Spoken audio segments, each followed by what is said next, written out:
Welcome back. We've decided to get back involved in the previews. Combination of the last few weeks have been on holiday, and also there really wasn't much to shout about during the international break. So we've waited. We've got a full complement of fixtures coming back this week, and also quite a lot to talk about for me in terms of team planning. So I felt it was a good time to get this video restarted. First up, it's been an exciting couple of weeks. I, personally did reasonably well at the international break. Got one player who, goes straight into the team. So that I'm really, really quite excited about. So we'll come to him in a minute. He was my reward for I think it was 5th place in Cap 240 Rare last weekend, which was really great. Also, I've made some moves when it comes to super rares. There's been a lot of talk in the community over the past couple of weeks around how the super rare threshold didn't make sense, and that the multiple probably should be looked at because it was quite low compared to the multiple from limited to rare. So I decided to back myself. I thought there was a chance that a change might come. So I went out to the market, grabbed a couple of super rares, and it ended up happening a lot sooner than I expected. But it makes for some nice streaming today when we come to lineup buildings, because there's quite a few new faces, which will also come into my Cap 240 super rare team as well, which I think is quite exciting. The question is, what am I prioritizing? Super rare Cap 240 is great. The threshold has literally doubled, so that is still very important. But I don't think it's my priority lineup. I think my focus for this weekend is to really try to win ETH. But I think I'm capable of winning ETH in the AllStar competitions as well. So for me, the main focus is going to be AllStar Repro. So if we come into here and look at what we've gone with, the new face here is Joseph Akumu. So I saw Akumu coming through auction, and I ended up grabbing him for around 0.4, which I think was just really, really good. He's been in and out of the team over the past couple of weeks, but his L15 is still 61. He wins an incredible amount of duels. He's very, very good defensively. And I already had Paul Nardi. So it made sense for me to sort of move towards getting a super rare of a defender from Ghent. And there's been rumors of Najadu moving to China for a couple of weeks now. So I got lucky with the timing. I will be honest. I grabbed an Akumu, and then literally, I think 2 or 3 days later, Najadu confirms the transfer to China. But the surprising part is that it is immediate. So Najadu will not play this weekend, and I think that really, really improves the chances of Akumu playing, but also the chance of Akumu playing a really central role in the defence. He has played centre-back in a 4, he's played right-back in a 4, he's played right-sided centre-back and left-sided centre-back in a 3. He really has moved around, and the reason being is that Najadu's always played this sort of role in the heart of the defence. So I think that Komu will step into that role. If they are fit, they'll have Tu Noriega and Piotowski either side of him. And what better fixture to have him in first against Sirang? So I really think that this is a very exciting partnership I've got this weekend. You can see the pick score from Sorare Data agrees it's a AAA fixture.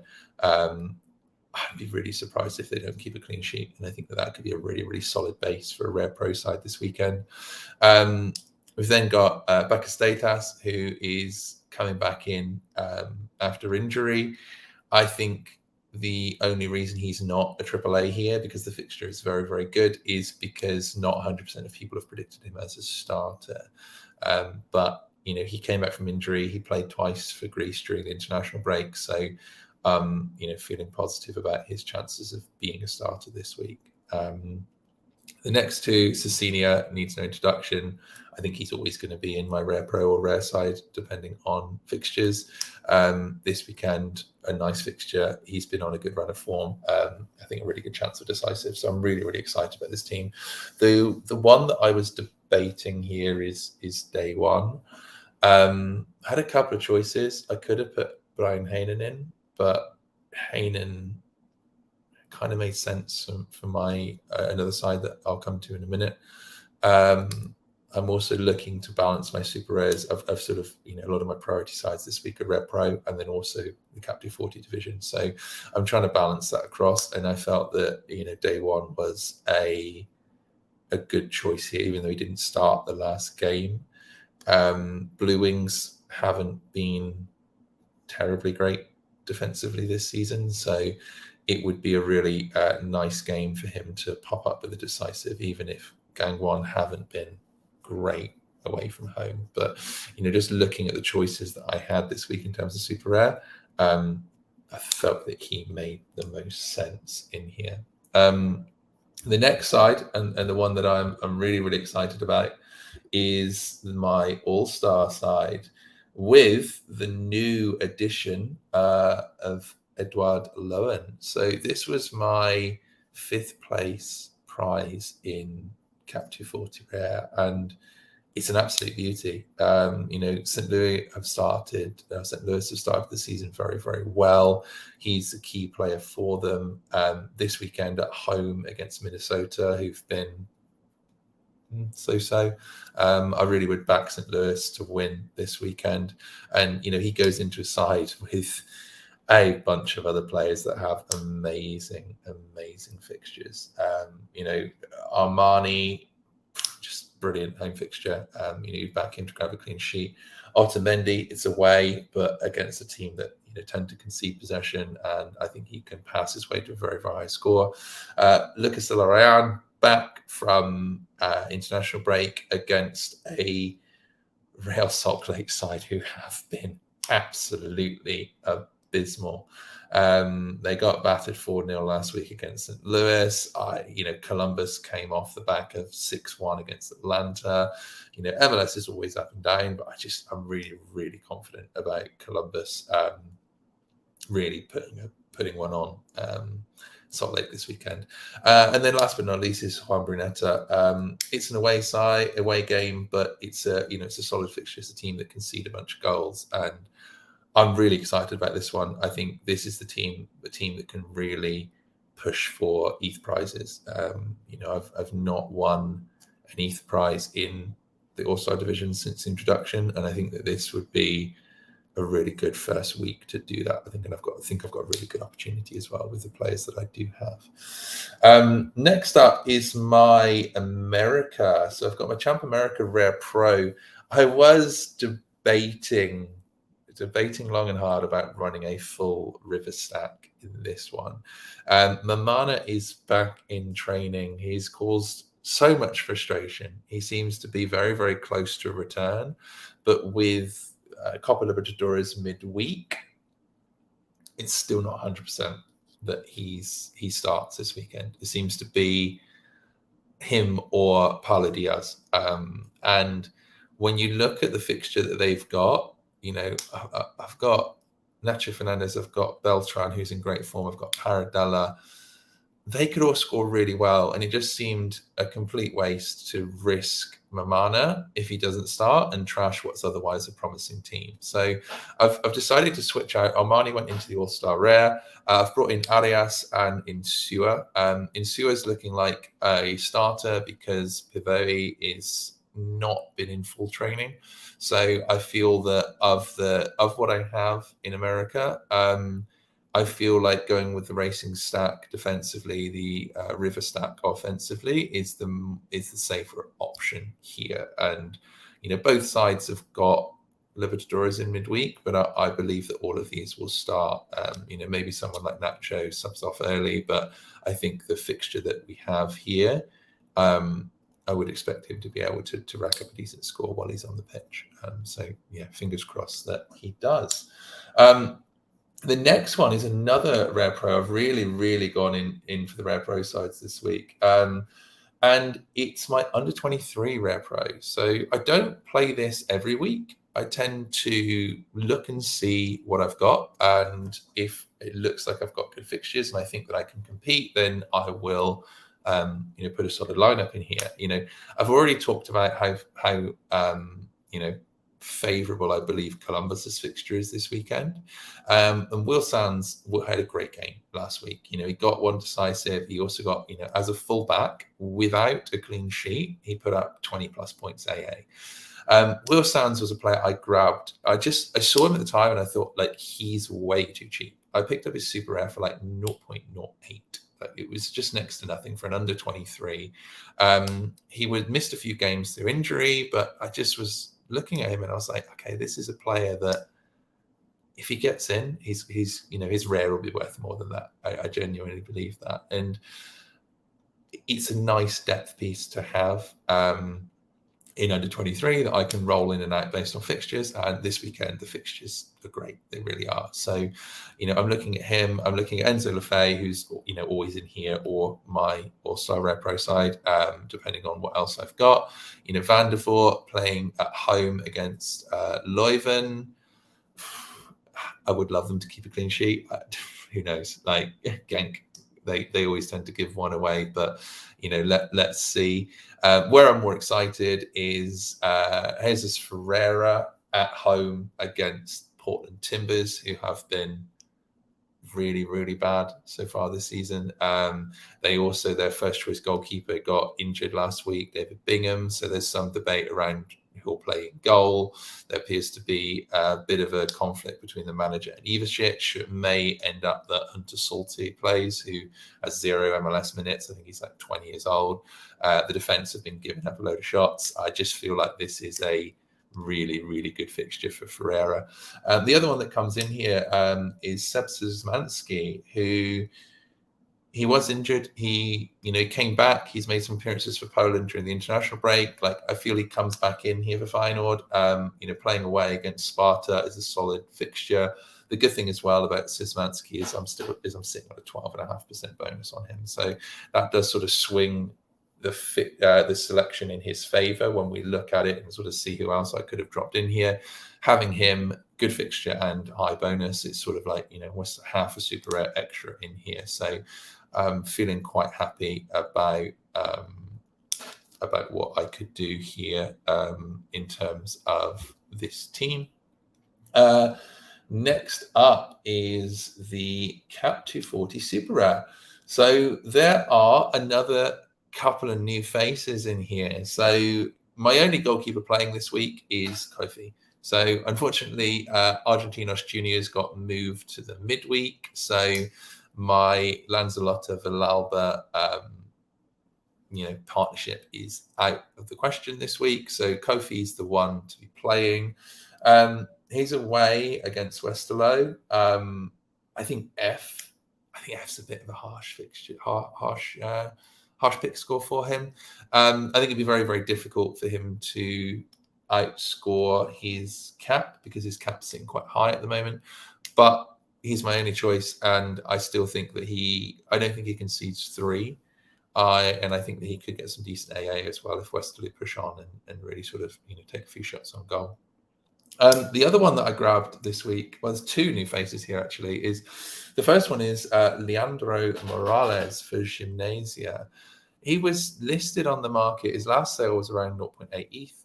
One popped up on the market for 0.3, and I frankly couldn't believe my luck. I have been looking for extra depth in America, particularly with Mamana injured, and Sua's not a reliable full-time option. He's only sort of really playing because Baveri is out. So for me, being able to get a super rare America defender that can provide some cover for Mamana if he is injured was something I've been looking at for a while, and I was just surprised how cheap Morales is considering his previous scores. The other one that I've grabbed, and I've actually owned this card before. So Aaron Molinas makes a return to the gallery and goes straight in. His cap score here of 38 is really facilitating this, and this is why I still think that I can hit threshold, even if Kofi doesn't keep a clean sheet with a cap of 55, is because I've got Molinas and Romero, who, are both expected to start. Both are decisive capable. Both are sitting at sub 40 points on their cap score. So I think there's some real positives here. Molinas is a fun one. Molinas, I sold to a manager for the all-time high about a year ago. That manager then decided to sell out, sold it to someone else who then relisted it on the market. So I've done really quite well from this, because when I sold Molinas at the time, it was after I grabbed him in a sort of very favourable trade from Pavel. So I managed to get a good deal from Molinas the first time going in. I sold him out for a really healthy sum, which I actually ended up going to buy Enzo Lefebvre with, and now he's back, and he's starter at Tigre. So I was really surprised to be able to get him back for what I paid for him. Not complaining about it. I'm happy to use him. I think he's great for cap 240 super rare for a couple of weeks, and then he could feasibly be a summer under 23 option for me as well. Maxi Romero as well. Racing got a good home fixture. He scored in his last game, so if he can score, he'd really be a difference maker for me this week. Last but not least is Heynen. Heynen went in here because I really wanted to grab this threshold this week. I think it's really important to target that.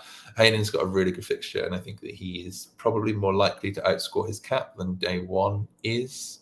So I wanted to sort of have that Heynen action in here, just because of the playing Kofi, who is kind of a high cap score. I ideally would like to play goalkeepers with a lower cap score. I have actually picked up another one in the transfer market. So I bought Andre Hansen of Rosenborg. Their season starts next week, so he will be my capped mode goalkeeper from here on forward. So this is sort of the last week of Kofi in here, and then I might move him to 270 as well, and sort of see how that goes. So yeah, I'm really excited for this week. Good chance to try and grab some ETH across multiple places. If I can, get some upside of another super rare, that would be very nice as well, because in the last week or so, I have been able to sell some of the lower tier super rares that I'm not using. So there's definitely been more liquidity in the market since the change, and I think that's a really, really good thing. So, I sold Dukanaksu, I sold Leggett, I sold Durkin, all players that they were never my first choice. And with that money, I have brought in a couple of others as well. So, I brought in Augustin Almendra as well. So he's a player that's out of contract in the summer, and he's on a 0 cap hit at the moment because he got banished from Boca's first team after falling out with the manager Ibarra, who has now subsequently been given his marching orders by Boca. So Almendra is a very, very good player, and the expectation is he lands in Brazil or Argentina. So I was really happy to move on players like Leggett and Durkin, who I think have a lower potential ceiling than someone like Almendra. So it's been nice to see the increased liquidity in this market, because it's allowed me to make some moves.